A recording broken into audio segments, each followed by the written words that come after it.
కొండపై క్యాంపింగ్, వారాంతాల్లో కొండల దారి పడుతున్న సిటిజనులు. ఎందుకు?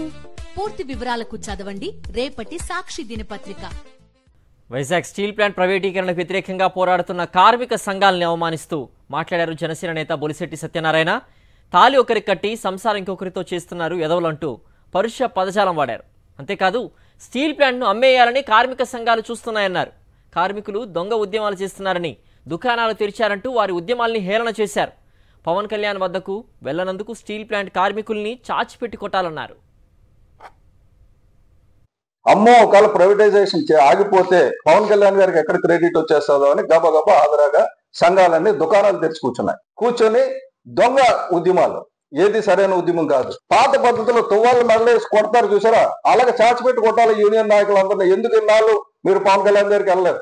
అక్కడ యూనియన్ నాయకులందరూ కూడా లోపాయకార ఒప్పందాలు ఒకరికొకరు. ఒక యూనియన్ లో ఉంటాడు, ఐఎన్టీయూస్ యూనియన్ లో ఉంటాడు వైసీపీ పార్టీతో, అంటే తాళి కట్టించుకుని ఒకటితోటి సంసారం ఒకటితోటి మంత్రి రాజశేఖర్ లాంటి ఇటువంటి వదవులందరి వల్లే పూర్తిగా నాశనం అయిపోయింది స్టీల్ ప్లాంట్.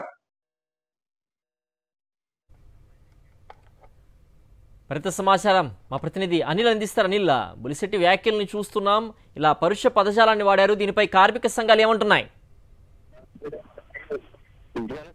కీలక నేత బొలిశెట్టి సత్యనారాయణ వ్యాఖ్యలపై కార్మిక సంఘాల నేతలంతా పెద్ద ఎత్తున దుర్మని ఉన్నటువంటి పరిస్థితి కనపడుతుంది. ఎందుకంటే ఇప్పటి వరకు కూడా 1300 రోజులుగా ఉద్యమం చేస్తుంటే వారి ఉద్యమాన్ని శంకించే విధంగా కార్మిక సంఘాల నేతలపై చాలా పరుష పదజాలంతో విరుచుకుపడినటువంటి వీడియోని ఆయన నిన్న రాత్రి విడుదల చేశారు.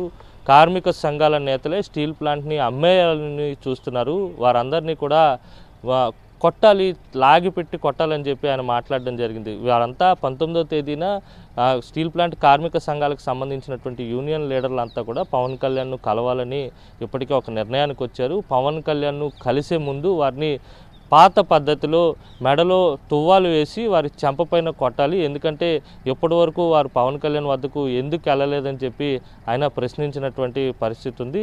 మరోవైపు స్టీల్ ప్లాంట్ కార్మిక సంఘాల నేతలంతా కూడా దొంగ ఉద్యమాలు చేస్తున్నారు. వారి ఉద్యమంలో నిజం లేదు, వారి వల్లనే స్టీల్ ప్లాంట్ అమ్మకానికి గురయ్యేటువంటి పరిస్థితి ఉంటుందని స్టీల్ ప్లాంట్ ఉద్యమ నాయకులను ఉద్దేశించి ఆయన మాట్లాడినటువంటి సందర్భం మనకి కనిపించింది. దీనిపై కార్మిక సంఘాల నేతలంతా కూడా చాలా తీవ్రమైనటువంటి అభ్యంతరాన్ని వ్యక్తం చేస్తున్న పరిస్థితి అయితే స్పష్టంగా కనపడుతోంది. సిద్ధు.